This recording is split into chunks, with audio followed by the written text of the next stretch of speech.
AP రాజకీయాలు సంచలనం సృష్టించాయి. అంతేకాదు ఈసారి వైఎస్ కుటుంబానికి కోలుకోలేని దెబ్బ తగిలింది. అటు అన్న జగన్, ఇటు చెల్లెలు షర్మిల ఓడిపోయి ఢీలా పడ్డారు. మరి నెక్స్ట్ వారి పరిస్థితి ఏంటి? ఏం చేయబోతున్నారు?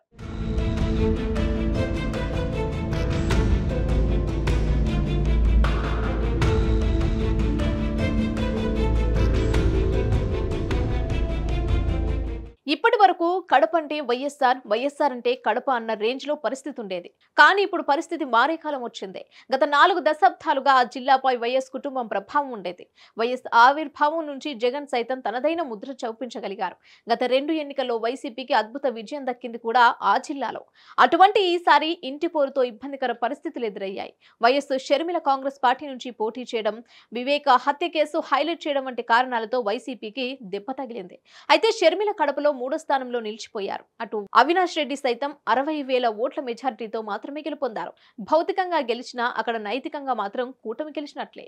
షర్మిల ఓడిపోయినా సరే ఒక్క విషయంలో మాత్రం గెలిచారు. కాంగ్రెస్ పార్టీ పరంగా షర్మిల సీట్లు సాధించకపోవచ్చు కానీ అన్నను డ్యామేజ్ చేయడంలో మాత్రం సక్సెస్ అయ్యారు. అన్నను విభేదించి తెలంగాణ రాజకీయాల్లో ప్రవేశించారు షర్మిల. అక్కడ రాణించలేకపోయేసరికి కాంగ్రెస్ పార్టీలో చేరారు. ఏపీ బాధ్యతలు తీసుకున్నారు. కాంగ్రెస్ పార్టీ అభివృద్ధి కంటే జగన్ పార్టీ డ్యామేజ్ నే ఎక్కువ కోరుకున్నారు ఆమె. అందుకోసం దూకుడు ప్రదర్శించి విజయం అందుకోవాలని భావించారు. కాంగ్రెస్ పార్టీ తరపున కడప పార్లమెంటు స్థానం నుంచి పోటీ చేశారు. ఎలాగైనా గెలుపొంది తీరుతానని ఆశలు పెట్టుకున్నారు. అయితే ఫలితాల్లో గట్టి పోటీ ఇస్తానని భావించిన షర్మిల 3వ స్థానానికి పరిమితమయ్యారు. కానీ 1,35,737 ఓట్లు దక్కించుకున్నారు. కానీ గెలుపు బాట పట్టకపోవడం ఆమెకు లోటు. అయితే జిల్లాలో అన్నను మాత్రం దారుణంగా దెబ్బతీయగలిగారు. అసెంబ్లీ నియోజకవర్గాల్లో ఓట్లు చీల్చి కూటమి అభ్యర్థుల గెలుపులకు దోహదపడ్డారు.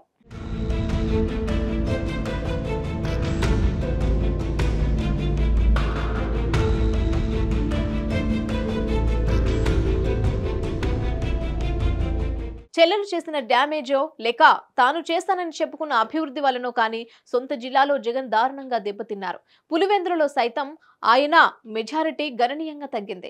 1,00,000 ఓట్ల మెజారిటీతో గెలుస్తానని ధీమా వ్యక్తం చేసిన జగన్ 61,687 ఓట్ల మెజారిటీ మాత్రమే సాధించారు.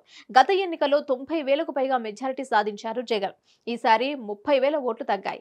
అటు కడప జిల్లా వ్యాప్తంగా 7 స్థానాల్లో కూటమి అభ్యర్థులు విజయం సాధించారు. కేవలం 3 చోట్ల మాత్రమే వైసీపీ గట్టెక్కగలిగింది.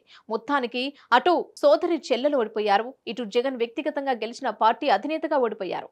వైఎస్ కుటుంబానికి ఉన్న ట్రాక్ రికార్డును ఇద్దరు చెరిపేశారు. దీంతో సగటు వైఎస్ఆర్ అభిమానులు బాధపడుతున్నారు.